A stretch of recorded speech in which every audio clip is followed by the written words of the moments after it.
The phone rang shrilly, shattering the peaceful silence of the night. I fumbled for it, squinting at the bright screen. Unknown number. With a groan, I swiped to accept the call. "Hello?" I mumbled, rubbing the sleep from my eyes. "Jules! Oh, thank God you picked up." The familiar voice of my sister-in-law, Marla, crackled through the line, thick with panic. I sat upright, instantly alert. "Marla? What's wrong? Is everything okay?" No, it's not," she cried, words tumbling out in a frantic rush. "Listen to me, Jules. You need to take this seriously. Evan's been with you for the past 3 weeks. My brow furrowed in confusion. "What? Evan's not here. What are you talking about?" "He is. Check your messages." Marla insisted, her voice rising. "I told you weeks ago that he'd be staying with you for a while. This isn't a joke." I scrambled out of bed, clutching the phone tightly. "Slow down, Marla. I haven't received any messages about Evan staying with me." There was a momentary silence, punctuated by Marla's shaky breaths. "Oh God, I messed up. I really messed up this time." A tendril of dread snaked through me. "Marla, where's Evan? Is he okay?" I don't know," she whimpered. "I haven't seen him in weeks. I thought he was with you." My heart pounded as realization set in. Marla was reckless, prone to impulsive decisions, but this was a new level of carelessness. I took a deep breath, trying to stay calm for both our sakes. "All right, listen carefully," I said, my voice firm. "I'm coming over right now. We'll figure this out together, okay?" Marla sniffled, the line crackling. Okay. Just hurry, please." I quickly threw on some clothes, grabbed my keys, and rushed out into the night. As I drove, my mind raced with 1,000 terrifying scenarios. Where could Evan be? Was he safe? And why would Marla lie about him staying with me? The questions swirled endlessly, fueling my growing sense of dread. But one thing was certain. I had to find my nephew and get to the bottom of this, no matter what it took. I pulled up to Marla's house, tires crunching on the gravel driveway. My heart thundered in my chest as I rushed to the front door and knocked urgently. After what felt like an eternity, Marla answered, her eyes red and puffy. She ushered me inside without a word. "Where's Evan?" I demanded, whirling to face her. "What the hell is going on, Marla?" She flinched at my tone, wringing her hands nervously. "I don't know. I really thought he was with you." "You said you hadn't seen him in weeks." I exploded. "How could you lose track of your own son like that?" Marla shrank back, fresh tears spilling down her cheeks. "I'm a terrible mother, I know, but you have to believe me. I didn't mean for any of this to happen." Before I could respond, the doorbell rang, making us both jump. Marla shot me a wary glance before hurrying to answer it. My breath caught in my throat when I saw who was standing on the porch, a disheveled Evan, clutching a small backpack to his chest. "Evan!" I gasped, pulling him into a fierce hug. "Where have you been? We were so worried."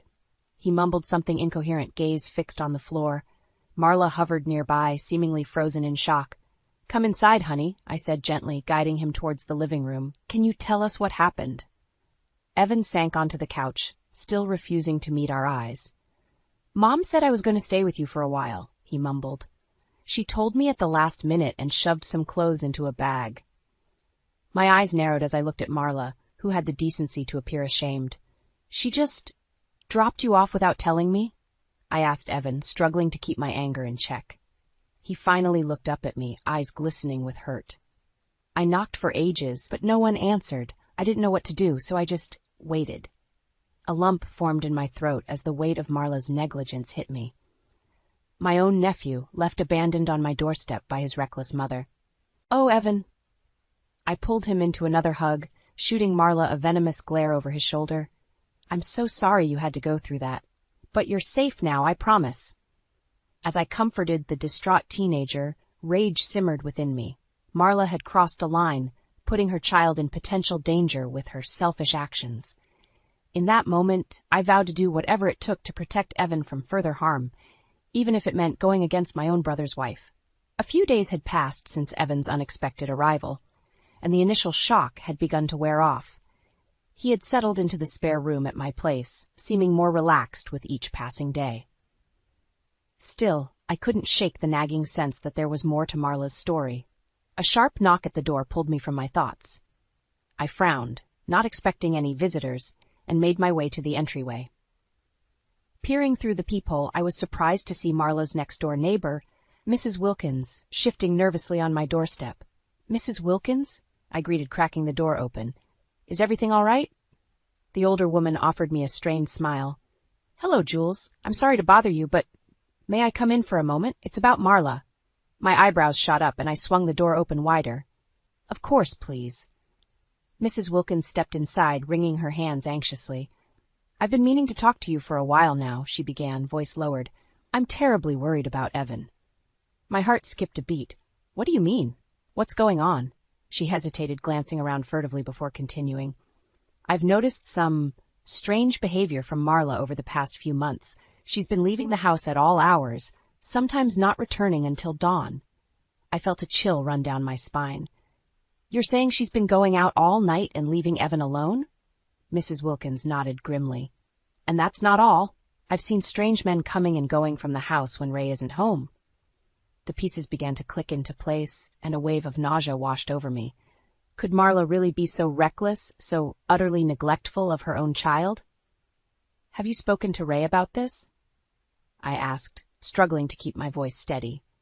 The older woman shook her head. I didn't want to overstep or make accusations without proof, but I just couldn't stay silent any longer, not after what happened with Evan ending up here. I closed my eyes briefly, feeling a fresh surge of anger towards my sister-in-law. How could she put her selfish desires above the well-being of her own flesh and blood? Thank you for telling me, Mrs. Wilkins, I said finally, meeting her concerned gaze. I promise I'll get to the bottom of this. As the neighbor left, a newfound determination settled over me. Marla's actions were unforgivable, and I wouldn't rest until Evan was safe, no matter what it took. The revelations from Mrs. Wilkins weighed heavily on my mind as I dialed Ray's number. He picked up after a few rings, his voice tinged with concern. Jules, is everything okay? I took a deep breath, steeling myself for the difficult conversation ahead. Ray, we need to talk. It's about Marla and Evan. There was a pause on the other end. What's going on? Did something happen?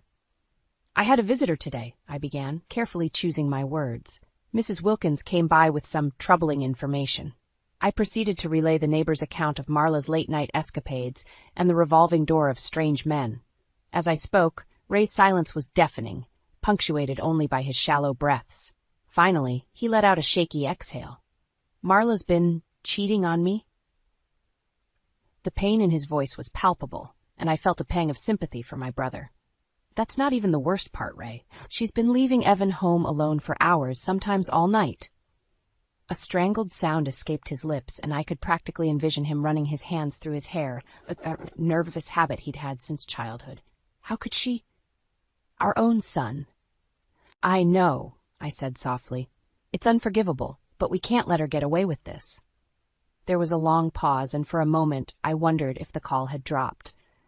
But then Ray spoke again, his voice laced with a newfound resolve. You're right. Enough is enough. We need to gather evidence, build a case against her. I nodded, even though he couldn't see me. I was thinking the same thing. We have to protect Evan, no matter what it takes. We spent the next hour strategizing, mapping out a plan to catch Marla in the act. Ray would install hidden cameras around the house, gathering undeniable proof of her infidelity and neglect. Once we had enough evidence, we would confront her and, if necessary, take legal action to ensure Evan's safety. As I hung up the phone, a familiar determination coursed through me. Marla's days of reckless abandon were numbered. She had messed with the wrong family, and now she would face the consequences of her actions. With Ray by my side, I was ready to do whatever it took to bring her downfall, all for the sake of protecting my nephew. Over the next few days, Ray and I put our plan into motion. He had installed hidden cameras throughout the house, strategically placed to capture any incriminating behavior from Marla. Meanwhile, I kept a watchful eye on Evan, ensuring he was safe and well cared for in my home. One evening, as I was helping Evan with his homework, my phone buzzed with a message from Ray. You need to see this.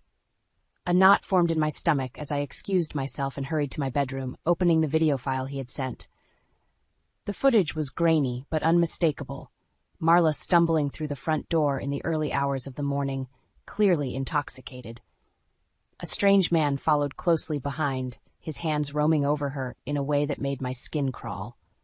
I watched in disgust as they tumbled onto the couch, engaged in a heated embrace. The video cut off abruptly, but the damage was done. My blood boiled at the thought of Evan potentially witnessing such a revolting display. More videos trickled in over the following days, each one more damning than the last. Marla entertaining different men, often under the influence of alcohol or substances. Some nights she wouldn't return home at all. The evidence was overwhelming, but a part of me still held out hope that this was all a misunderstanding, a lapse in judgment that Marla would own up to and correct. That hope was shattered when Ray sent me the final video. It was early morning, the sun just peeking over the horizon. Marla's disheveled form appeared on the screen, stumbling into the house and collapsing onto the couch. Moments later, the unmistakable figure of a teenage boy entered the frame. Evan. My heart shattered as I watched my nephew approach his mother, concern etched onto his young face. Marla merely waved him off dismissively, her words slurred and incomprehensible.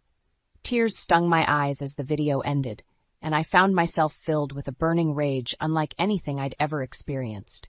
How could she treat her own child with such callous disregard? In that moment, any lingering doubts or reservations evaporated. Marla had proven herself unfit, unworthy of the precious gift of motherhood. She had sealed her own fate, and now it was time for her to face the consequences. I steeled my resolve, dialing Ray's number with trembling fingers. "It's time," I said, my voice hardened with determination. "We're going to put an end to this, once and for all." The tension was palpable as Ray, Evan, and I gathered in the living room, waiting for Marla to return home. The damning video evidence was queued up, ready to confront her with the harsh reality of her actions. Finally, we heard the telltale sound of her car pulling into the driveway. Ray shot me a resolute look, and I gave him a small nod of encouragement. This was it, the moment of reckoning.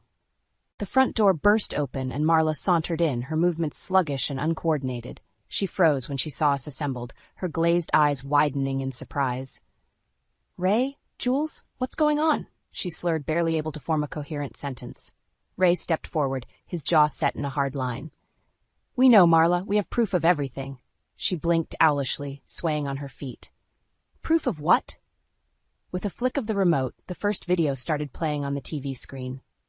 Marla's face drained of color as the incriminating footage unfolded. Her drunken escapades, the parade of strange men, the night spent away from home. "No," she whispered, her voice trembling. "Ray, I can explain." But Ray was having none of it. "Explain what, Marla? Explain how you've been neglecting our son, abandoning him for nights on end while you're off doing God knows what?"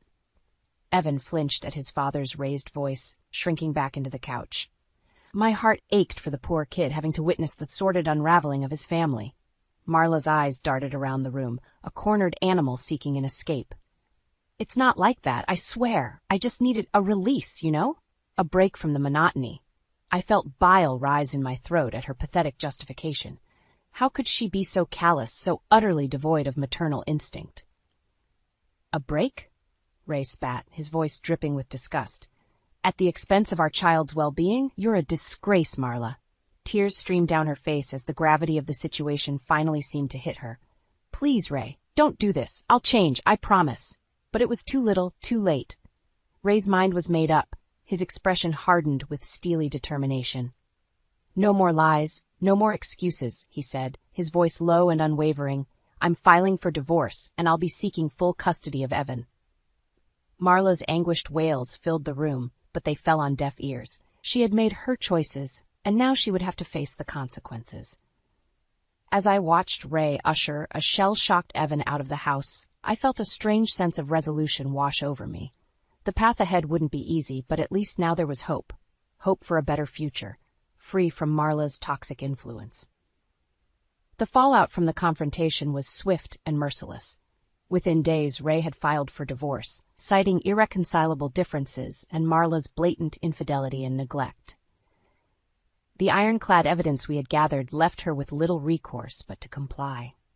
As the legal proceedings unfolded, Marla's carefully constructed facade crumbled around her. Word of her sordid escapades spread like wildfire through our close-knit community, and she found herself ostracized by friends and acquaintances alike. I'll never forget the look on her face as she arrived at the courthouse for the first hearing, pale, haggard, a mere shadow of her former self.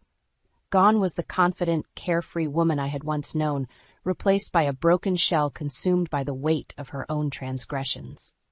The judge, a stern-faced woman with little patience for Marla's excuses, made it clear from the outset that the evidence was damning. Ray's steady income and my own willingness to provide a stable home environment for Evan worked heavily in our favor.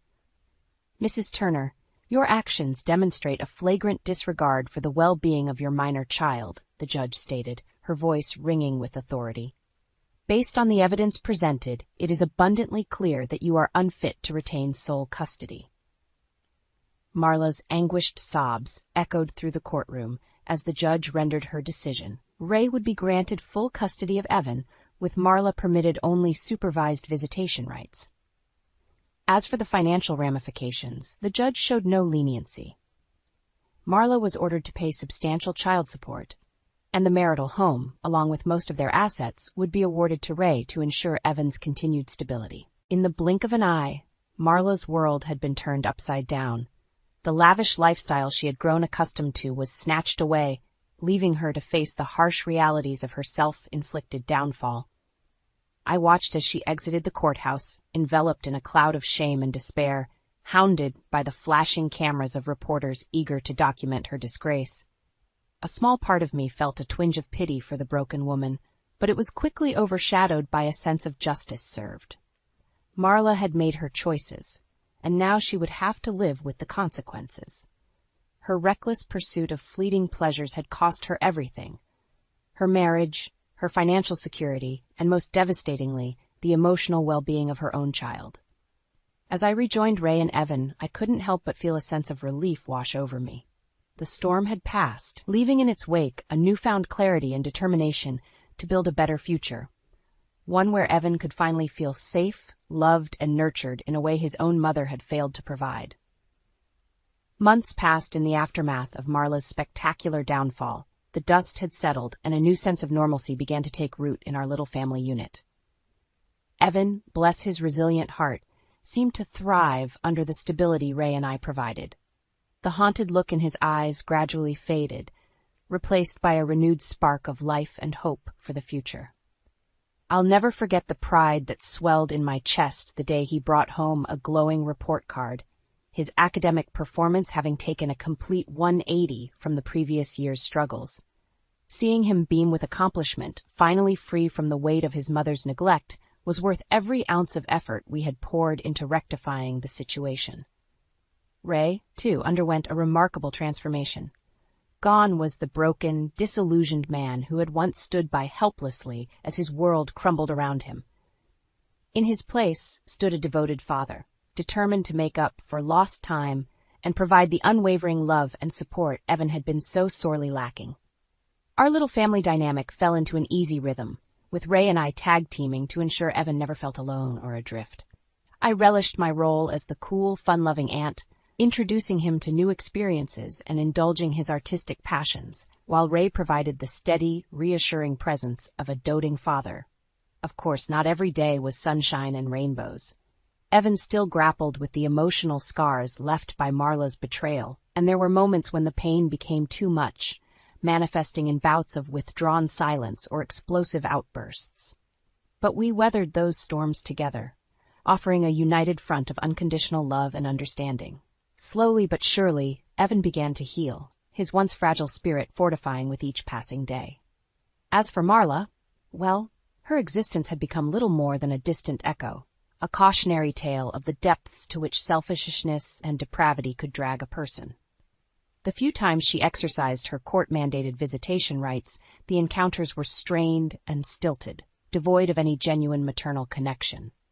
I couldn't help but feel a twinge of pity for the broken woman she had become, a mere shadow of her former self, cast adrift in a sea of her own making. Her once vibrant beauty had been worn away by the harsh realities of her new life, her eyes haunted by the weight of her mistakes.